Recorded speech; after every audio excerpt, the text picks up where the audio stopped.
واصف بن برخیہ شاید یہی کہیں گے، آج کرامت نہیں دیکھی جائے گی، آج نسبت محمد دیکھی جائے گی۔ تم اس لیے آگے نہیں ہو کہ تم میں کوئی کمال ہے، تمہیں آگے اس لیے رکھا گیا ہے، تم امام الانبیاء کی امت ہو، تم مصطفیٰ کریم کی امت ہو، تم جانے کائنات کی۔ تاریخ اٹھا کے دیکھیے نا، جن امتوں کا تفصیلی ذکر ہے قرآن، بڑی تیزی سے گزر رہا ہوں میں۔ بنی اسرائیل، جناب موسیٰ کی امت، اور ایسی امت نہیں، ایسی امت پروردگار عالم نے ہر انعام اتارا، ہر فضیلت دی، ہر فیسلٹی عطا فرمائی۔ وَسَلَّلْنَا عَلَيْكُمُ الْغَمَامَ، ہم نے تم پہ بادلوں کا سایہ کیا۔ وَأَنزَلْنَا عَلَيْكُمُ الْمَنَّ وَالسَّلْوَىٰ، تم میں ہم نے منہ و سلوہ نازل کیا۔ تم وادی طے میں تھے، 40 سال تک ہم نے تمہارے لیے کھانے پانی کا انتظام کیا، یہاں تک کہ ایک لباس 40 سال تک کافی ہوتا رہا۔ اور یہ کچھ بھی نہیں ہے، یہ کچھ بھی نہیں۔ امام آلوسی کہتے ہیں جو بچہ پیدا ہوا تھا، پہلے دن جو اسے لباس پہنایا، تو جیسے جیسے اس کی عمر بڑھتی جاتی، جسم بڑھتا جاتا، وہ لباس بھی اس کے ساتھ بڑھتا۔ ایسی امت کہ جب فرعون سے بچ بچا کر نکلے ہیں، دریا کے کنارے پہنچے، کہا موسیٰ پیاس لگی ہے۔ وَإِذِ اسْتَسْقَىٰ مُوسَىٰ لِقَوْمِهِ، جب موسیٰ نے اپنی قوم کے پیاس کے بارے میں رب کی بارگاہ میں شکایت کی، رب العالمین یہ پیاسے ہیں، تو رب العالمین نے کیا کہا پتا ہے؟ موسیٰ اپنے عصا کو پتھر پہ مارو۔ جلال الدین سیوطی فرماتے ہیں رحمت اللہ تعالیٰ علیہ کہ حضرت موسیٰ نے جھولے میں ہاتھ ڈالا، ڈال کے ایک پتھر نکالا جو حضرت موسیٰ کی ہتھیلی کے برابر تھا۔ اس پتھر پہ جب آپ نے عصا مارنا شروع کیا، کہ پہلا عصا مارا تو اس سے پانی کی ایک دھار نکلی، پہاڑ پہ نہیں، چٹان پہ نہیں، بلکہ جو جھولے کے اندر رکھا ہوا ہے پتھر، جلال الدین سیوطی رحمت اللہ علیہ کہہ رہے ہیں کہ اس پہ ایک عصا مارا، ایک پانی کی دھار نکلی۔ امت کھڑی ہو گئی ہے، موسیٰ ہم 12 قومیں ہیں، ہم 12 فرقے ہیں، 12 لوگ ہیں، 12 قبیلے ہیں، ایک سے کام نہیں چلے گا۔ رب نے فرمایا موسیٰ ان کے لیے 12 ضربے مارو، تاکہ آپ کی امت کی پیاس بجھانے کے لیے 12 چشمے جاری ہو۔ وہ موسیٰ کی امت تھی جن کی پیاس بجھانے کو 12 چشمے ظاہر ہوئے۔ یہ امت رسول خدا ہے جس کی روحانیت کی پیاس بجھانے کے لیے پروردگار عالم نے امت میں 12 امام قائم کیے، مولا کائنات سے لے کے امام محمد مہدی۔ نعرہ تکبیر، نعرہ رسالت، عرص مقدس، نعرہ حیدری۔ مولا کائنات ارشاد فرماتے ہیں، روایت ہے آپ سے، کون علی؟ خاموشی سے مت سنیے، جو یہاں کھڑے ہوئے 2 منٹ یہاں ذرا دیکھ لیجئے، کون علی؟ کون علی؟ جو پیدا کعبے میں ہوئے۔ روایت میں چلا ہوں تعدیل کے معیار پہ گفتگو کروں گا، کیا مسئلہ ہے اس میں؟ دیوان سالک میں علامہ احمد یار خان نعیمی رحمت اللہ علیہ فرماتے ہیں، علماء کرام کی توجہ، کیا فرماتے ہیں علامہ احمد یار خان نعیمی؟ بنا اس واسطے اللہ کا گھر جائے پیدائش، کہ وہ اسلام کا کعبہ ہے، یہ ایمان کا کعبہ۔ یہ ہمارے بزرگوں کا عقیدہ ہے جو ہم تک آیا۔ وہ علی جو پیدا کعبے میں ہوئے، شہید مسجد میں ہوئے، آنکھ اس وقت کھولی جب چہرہ مصطفیٰ سامنے تھا۔ لعاب دہن میں پہلی گھٹی مصطفیٰ کریم کی ملی۔ بستر جب ہجرت کی شب چلے تو بستر رسول نے دیا۔ جناب زہرا کا رشتہ خدا کی طرف سے آیا۔ میں بہت لمبا نہیں جاؤں گا، بس اگر جملے سمجھ جائیں کہ وہ علی ہے، اگر اٹھ جائیں تو نبی منانے جائیں، کہ وہ علی ہے، اگر پہلو میں مٹی لگ جائے تو جھاڑنے مصطفیٰ جائیں، یہ وہ علی ہے، اگر کمرے میں سو جائیں تو نبی خود جائیں، علی اٹھو نماز کے لیے بیدار۔ یہ وہ علی ہے، مصطفیٰ خود فرمائے انا مدینۃ العلم و علی سبحان اللہ۔ یہ وہ علی ہے، نبی خود فرمائے القرآن مع علی و علی مع القرآن۔ یہ وہی ہے جس کے لیے مصطفیٰ فرمائے النظر الی وجہ علی کی عبادت۔ یہ وہی علی ہے جس کے لیے میرے نبی کریم علیہ الصلوۃ والتسلیم ارشاد فرمائے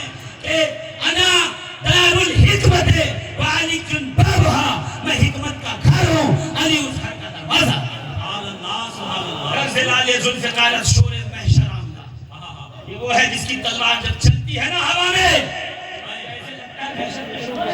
سبحان اللہ. کوئی جانے کے بعد یہ نہ کہے یہ علی کا ذکر تھوڑا زیادہ کیوں کر رہے تھے؟ اس لیے کہ عرس ہے اور ولایت بانٹنے کی ذمہ داری مجدد القسانی میں نہیں، قاضی ثناء اللہ پانی پتی، امام آلوسی، خواجہ بندہ نواز کے سدراز، شیخ محی الدین ابن عربی، فتاوی رضویہ شریف 29ویں جلد. زور سے سبحان اللہ. یہ تمام ہمارے بزرگوں نے، ہمارے اکابر نے کیا کہا پتا ہے؟ روز اول سے ہر سروروں پہ سروری، ہر افسروں پہ افسری، جس ذات والا صفات کی ہے وہ حیدر کرار علی کے مرتضیٰ کی. ولایت بانٹنے کی ذمہ داری علی جس کو ولی بنائے وہ ولی بنتا چلا جائے. کیوں زیادہ کا؟ اس لیے کہ ولی کے عرس میں آئے ہیں. بے شک سبحان اللہ. زور سے بولیے نا. یہ تو مشہور ہو گیا. سید کھیر شاہ رحمت اللہ تعالیٰ علیہ ہر ولایت کا شجرہ علی سے ملتا ہے. قادری ہو، چشتی ہو، نقشبندی ہو، سہروردی، جتنے سلاسل جاری ہیں سب علی تک جاتے ہیں. بے شک. یا تو نسب کے لے کر یا تو طریقت کا شجرہ ہے نا. اور زیادہ علی علی ہو جائے تو تعجب کی نگاہ سے نہ دیکھا کرو. تھوڑا زیادہ علی علی کر سکتے ہیں. یقین نہ ہو تو آؤ ہدایت کے بخشش اٹھاؤ. حضرت کیا فرماتے ہیں؟ ذرے جھڑ کر تیری پیزاروں کے، ذرے جھڑ کر تیری پیزاروں کے تاج سر بنتے ہیں سیاروں کے. صدق و عدل و کرم و ہمت میں 400 چرچے ہیں ان چاروں کے. چاروں کا ذکر آ گیا. عدل، صدق و عدل و کرم و ہمت. ابو بکر و عمر و عثمان و علی چاروں کا ذکر ہو گیا. کہا بس کرو آگے نکلو ورنہ سنیت خطرے میں پڑے گا. نہیں ادھر آ، میں تجھے بتاتا ہوں. ایسی سنیت نہیں. سنیت کیا ہے دیکھو. سب جھڑ کر تیری پیزاروں کے تاج سر بنتے ہیں سیاروں کے. صدق و عدل و کرم و ہمت میں 400 چرچے ہیں ان چاروں کے. بہر تسلیم علی میدان میں سر جھکے رہتے ہیں تلواروں کے. ایسے آقاؤں کا بندہ ہوں رضا، بول بارے ہیں میری سرکار. نعرے تکبیر، نعرے رسالت، عرس مقدس، فیضان سرکار اعلیٰ حضرت، علماء اہل سنت، نعرے حیدری. ایسی جناب موسیٰ کی امت جب دریا کے کنارے پہنچے، موسیٰ نے عصا مارا، راستہ بنا، قوم کھڑی ہو گئی. اے موسیٰ ایک راستے سے کام نہیں چلے گا، ہم 12 قبیلے ہیں، ہم کو الگ راستے سے. اللہ نے فرمایا موسیٰ راستے بناؤ. 12 راستے بنائے گئے. اب روایت سنیے کہ 12 راستوں پہ اترے. کچھ دیر چلے تھے، امت کے ایک شخص نے آ کے کہا موسیٰ یہ گزر تو رہے ہیں ہمارے لوگ، مگر کچھ بھی ہو ہم الگ الگ ہیں تو کیا ہوا؟ ہے تم بھائی، ہے تو رشتہ. ہمیں پتہ ہی نہیں چل رہا جو بغل والا ہے وہ سلامتی سے گزر رہا ہے یا نہیں. جناب موسیٰ علیہ السلام نے رب سے دعا کی کہ جو راستے بنے تھے بیچ میں چٹانیں تھی، پانی تھا، کہ ایسے صاف و شفاف ہو گیا جیسے ٹرانسپیرنٹ آئینہ ہو کہ دیکھتے جاؤ سفر کرتے جاؤ. کہتا بھی کچھ دیر گزرے تھے. کہا موسیٰ یہ گزر تو رہے ہیں، ہمیں کیا پتا کرب میں ہوں، درد میں ہوں، ابتلا میں ہوں، کیسے جانیں گے؟ کچھ انتظام ہو جاتا، باتیں کر لیتے تو کتنا اچھا تھا. حضرت موسیٰ نے دعا کی، جبریل آئے کہ اس راستے کے بیچ میں کھڑکیاں بناتے چلے گا. سنو، دیکھتے رہو، گزرتے رہو، باتیں کرتے رہو، دل بہلاتے رہو. اتنی ناز والی امت پیچھے رہ جائے گی، یہ امت سب سے آگے کھڑی ہوگی. اے موسیٰ کلیم اللہ، آپ کی امت پیچھے ہے، یہ آگے کیوں ہے؟ فقط اس لیے آج یہ نہیں دیکھا جائے گا ناز کس کے اٹھائے گئے ہیں، آج یہ دیکھا جائے گا مصطفیٰ کریم کے بلائے ہوئے کون ہیں، نبی کریم کے پیچھے کون آئے ہیں. مصطفیٰ کریم کی نسبت سارے کہاں کو دیکھیے. 309 سال تک گھر میں لیٹے رہے اور قرآن کی آیتیں ہیں. اللہ فرما رہا وَنُقَلِّبُهُمْ ذات الیمین و ذات الشمال. ہم ان کی جو جسم رکھے ہوئے تھے، میں سے حافظ قرآن نہیں ہوں، ہو سکتا ہوں کہیں گڑبڑ ہو جائے تو میرے علماء میری جو ہے وہ تشریح میری فوراً جو اصلاح کر دیں. اور میں ترجمے کے حساب سے گفتگو کر رہا ہوں اور میں الحمدللہ آیتیں پڑھ لیتا ہوں. کیا رب نے انتظام کیا؟ اے فرشتوں میری رضا کے لیے نکلے ہیں، یہ سوئے ہیں غار میں تو کیا ہوا؟ حفاظت میری ذمہ داری ہے. کیا سمجھے؟ رب کی رضا کے لیے نکل جاؤ، حفاظت کی ذمہ داری خدائے وحدہ لا شریک. پھر کیا ہوا کہ 6 مہینے کے بعد فرشتے آتے، غار میں تھے. اصحاب کہف کا ان کے جسموں کو کبھی دائیں پلٹتے کبھی بائیں، کیوں کہ مٹی جسم خراب نہ کر دے. اللہ نے حفاظت فرمائی، ایسے حفاظت کرتے ہیں. یہ قرآن نہیں ہے، یہ پریکٹیکل کی لیبورٹری ہے. یہ وہ ونڈو ہے جہاں سے اللہ اپنی قدرت کے کرشمے دکھاتا ہے کہ تمہیں میرے بعد تمہارے اندر کچھ ایسے لوگ میرے حبیب کے بعد آ جائیں گے جو کہیں گے معاذ اللہ یہ قبریں نہیں، مٹی کا ڈھیر ہے، اس میں کوئی زندہ نہیں ہے، جسم سلامت نہیں ہے. تو میں کہف والوں کے جسموں کی حفاظت کا طریقہ قرآن میں درج کر دیتا ہوں تاکہ امت پڑھتی جائے، سمجھتی جائے کہ جیسے ہم نے غار والوں کی حفاظت کی ہے ویسے ہی ہم مزار والوں کی حفاظت. سبحان اللہ سبحان اللہ. مجھے تقاضا وقت کا ہے، مجھے سمیٹ دینا ہے ورنہ گفتگو لمبی کر دیتا ہوں. حضران محترم غور فرمائیے، اتنا ہی نہیں ہے،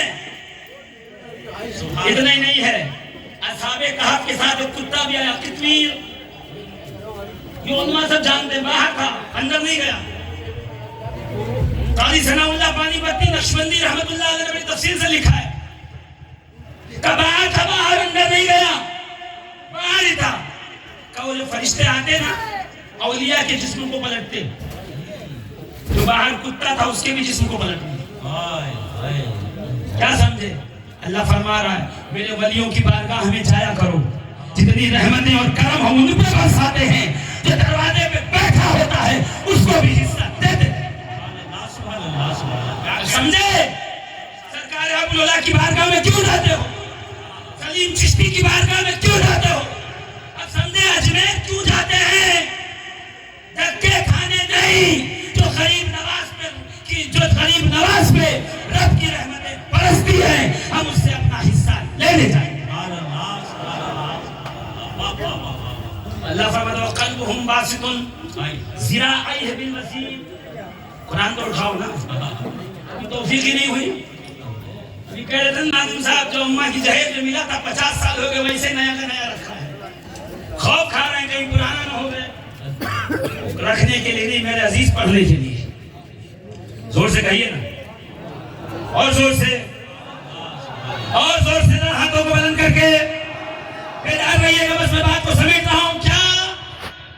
کیا کتا باہر بیٹھا، اللہ کے نام پیر پھیلا کے سرمت پہ بیٹھا ہوا. یا اللہ اتنی عصمت والی کتاب، ہدایت والی کتاب، برکت والی کتاب، بزرگ کتاب، اس میں کتے کا ذکر،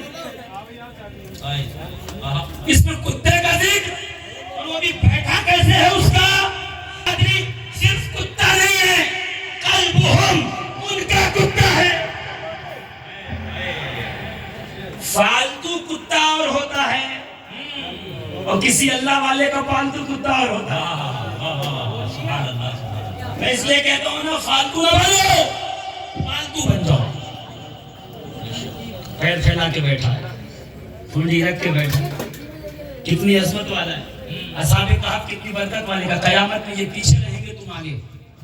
اپنے لیے تو بولو دوست، یہ پیچھے رہیں گے، تم آگے، سب میں کھڑے رہو گے آگے. میں پوچھ لوں پروردگار عالم، میں پوچھ لوں اصحاب کہف سے، آپ وہی لوگ ہیں جن کا نام لینے سے بلائیں دور ہوتی تھی؟ کشتیوں پہ نام لکھو، کشتی ڈوبتی نہیں تھی. یہ اصحاب کہف وہی ہیں جن کا نام گاڑیوں پہ لکھو، کبھی گاڑی کے اندر پروردگار عالم کی جانب سے کوئی مصیبت نہ آئے. یہ وہی لوگ تھے جن کا نام لکھ کے تعویذ بنائی جائے، برکت کے لیے، رحمت کے لیے، خیر کے لیے، محبت کے لیے. ہم نے چھلے آپ کے ناموں کے کیے، آپ کے ناموں کی تعویذ دی. آپ پیچھے ہیں، ہم آگے کیسے ہو گئے؟ جواب آئے گا. آج یہ نہیں دیکھا جائے گا کس نے کس کی برکت لی ہے، آج یہ دیکھا جائے گا رحمت للعالمین کی نسبت کس. اس لیے آگے کھڑے رہو گے کہ رسول سے نسبت ہے. زور سے کہہ رہو نا. میں یہی تو کہہ رہا ہوں, جس کو امت ہونے کی نسبت ہے اس کا یہ کمال ہے, جس کو رسول کے بیٹے ہونے کی نسبت ہے اس کا کیا کمال ہے. محبت کرو. سادات کو دیکھ کے 100 گرام کی آنکھیں مت نکالو. ہاں صاف بات. سیدوں کو دیکھ کے منہ ٹیڑھا نہ کرو. رسول نے کہہ دیا ہے میری اولاد میں جو نیک ہے اس سے خدا کے لیے محبت کرو. اگر کوئی برا ہے تو اس سے محمد مصطفیٰ کے لیے محبت کرو. سبحان اللہ سبحان اللہ سبحان اللہ. گالی نہ دو, نسب میں تان نہ کرو. آخری بات کہہ کے نکل جاؤں. علامہ مومن شبلنجی جو فرما رہے ہیں, میرے پاس تو بہت حوالے الحمدللہ موجود ہیں کہ سادات کا ادب و احترام کیسے کیا جانا چاہیے. جی سنیے, مومن شبلنجی کہتے ہیں کہ عراق میں ایک تاجر تھا. آخری بات ہے, آخری بات ہے. عراق میں ایک تاجر تھا, پانچوں بیچتا تھا, دال چاول آٹا جو کچھ بھی تھا بیچتا تھا. ایک سید رہتے تھے سادات, بہت غریب گھرانے کے. ان کے پاس کچھ پیسہ نہیں ہوتا, وہ مہینے میں ان کے یہاں راشن پہنچاتا اور جتنے کا راشن پہنچاتا ڈائری میں لکھ لیتا, ڈائری میں نوٹ کر لیتا. کہتے ایک دن ایسا آیا کہ بزنس کو سوال آ گیا, تجارت ختم ہو گئی, دکانداری بند ہو گئی, مصیبت میں آ گیا. اور سن لو ایک نصیحت, ایسے بڑوں کی موجودگی میں نصیحت نہیں دی جاتی ہے, مگر میرا ایک ایکسپیرینس تجربہ یہ ہے, ہر سوال کو عروج ہے, ہر عروج کو سوال ہے. بے شک اگر پروردگار عالم نے برکت و خیر عطا فرمائی, بزنس و تجارت چل پڑا, تو فضول خرچیوں میں مسلمان بالکل نہ پڑیں, بلکہ اس پیسوں سے کچھ ایسے انویسٹمنٹ کریں, کچھ ایسے ایسیٹس بنائیں کہ جب آپ کے بزنس و تجارت میں کچھ کمی واقع ہونے لگے تو اس کے ذریعے سے آگے معاملات خیر کے چلتے رہیں. ہمارے یہاں ہوتا ہے جب مال آتا ہے چاروں ہاتھ سے خرچ کرتے ہیں, اور پھر سوال آتا ہے تو پھر در در بھٹکتے رہتے ہیں کہ دعا کرو دعا کرو دعا کرو. نہیں, ہر عروج کو زوال ہے. جو آج بڑا ہے کل وہ چھوٹا ہوگا, جو آج چھوٹا ہے کل وہ بڑا ہوگا. یہ قدرت ہے, یہ دنیا ہے, بقدر ایفرٹ ہے. ایسے چلے گی سائیکل, ایسا ہی معاملہ چلے گا. تو جب اچھے دن ہونا تو آنے والے دنوں کی تیاری کرنا یہ عقل مند کی نشانی ہوتی ہے. اس پہ کھڑے اترو. کہتے ہیں وہ جب بزنس بند ہو گیا, ایک دن بڑے افسوس میں تھا, بیٹھا ہوا سوچ رہا تھا ادھار جو دیا ہے سید کو مانگ لے کہ نہ مانگے, طلب کرے نہ کرے. خیال آیا جانو تو چھوڑو, اتنا مال مل بھی جائے گا تو کیا ہوگا. چوپڑی بند کر دیا. بڑے افسوس میں تھا کہ محلہ چھوڑنا پڑے گا, شہر چھوڑنا پڑے گا, علاقہ چھوڑنا پڑے گا. اسی غم میں سو گیا. علامہ مومن شبلنجی کہتے ہیں کہ خواب میں کیا دیکھتا ہے, جان کائنات, روح کائنات, اصل کائنات, وجہ تخلیق کائنات, رحمت عالم سید المرسلین تشریف لا رہے ہیں. دائیں امام حسن ہے, بائیں امام حسین. آگے سلام کی کھڑا ہو گیا, کہ میں نے سلام کیا, یا رسول اللہ السلام علیکم. وعلیکم السلام. سرکار میرے غریب خانے پہ کہاں میں آیا, کیا حال ہے بتا.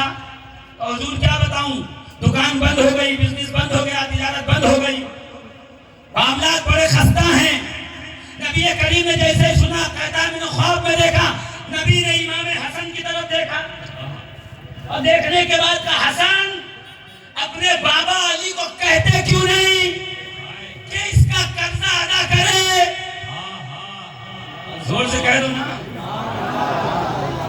امام حسن نے اپنی جیبا کھولی, اس میں سے 1 روپیوں کا گٹھر نکالا, کہا بابا نے یہ دے کے بھیجا ہے, جا رہا ہے نانا کے ساتھ تو اس کا قرضہ ادا کر دینا. کا رجسٹر کھولو, رجسٹر کھولا, حساب کیا کتنے پیسے باقی تھے. کا جب وہ گٹھر کھلا, جب تھیلی کھلی, درہم و دینار گنے گئے, اتنے ہی تھے جتنے پہلے سے ادھار کتاب میں لکھے. دے کے کہا سلامت رہو, جیتے رہو. اور جانے لگے. رسول نے بدلتے کہا میرے آقا علیہ الصلوۃ والتسلیم نے سن اے میرے عاشق ایسے ہی میرا جو بیٹا آئے مصیبت میں ہو اس کی مدد کرتے رہنا علی تیرا ادھار چکاتے رہیں گے میں محمد تجھے دیدار کرا گا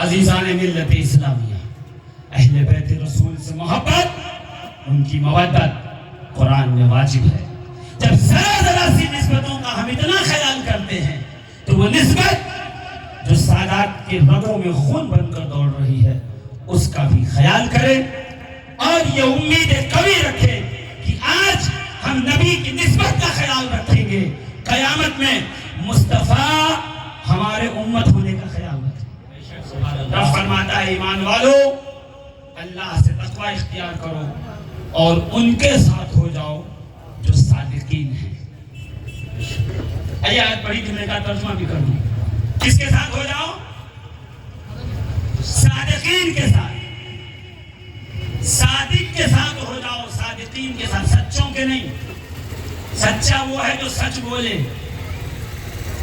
اور بہت سے ایسے لوگ جو سچ تو بولتے ہیں باقی پیچھے بہت گڑبڑ کرتے ہیں کیونکہ عربی لغت امام راغب اصفہانی کہتے ہیں صادق وہ ہے جو کہہ دے خدا وہ کر دے سچا نہیں صادق سچا تو کبھی جھوٹ بول سکتا ہے صادق وہ ہے جو اس کی زبان سے نکل جائے وعدہ لا شریک اس کو مکمل کر دے سبحان اللہ سچا وہ ہے جو ہو چکی بات کو سچ سچ بتائے صادق وہ ہے جو کہہ دے اللہ اسے کر دے نہیں سمجھ میں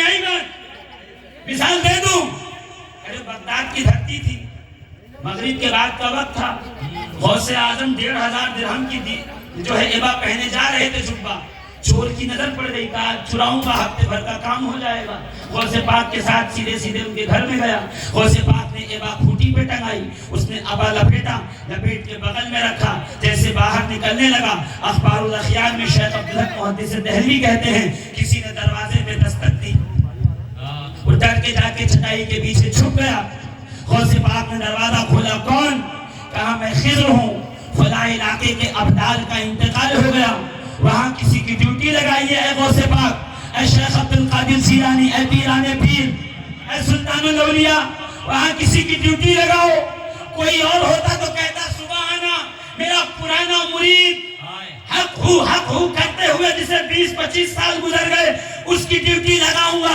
یہ صادق ہے صادق کہتے ہیں کہ غوث پاک نے خضر کی طرف دیکھ کے کہا ہے خضر چٹائی کے پیچھے ابدال بیٹھا ہے لے جا میں نے اس کی ڈیوٹی لگائی جناب خضر نے آ کے چٹائی ہٹائی ہاتھ پکڑا ابدال صاحب چلیے وہ ہاتھ کھینچ کے کہتا میں چور ہوں کہا نہیں تو ابدال ہے کہا نہیں میں چور ہوں نہیں تو ابدال ہے تو سینہ چھپکی کڑی ہے نا تو جناب خضر نے جلال میں آ کے کہا مجھے پتا ہے تو بازار میں تھا تو چور تھا گھر میں آیا تو چور تھا عبا اٹھائی تو چور تھا تو دروازے تک آیا تو چور تھا چٹائی کے پیچھے گیا تو چور تھا ابھی زبان غوث اعظم سے جناب زبان صادق سے تیرے لیے ابدال کا لفظ نکل گیا تو وعدہ لا شریک نے تیرا نام چوروں کی فہرست سے نکال کے ابدال کی فہرست میں درج آئے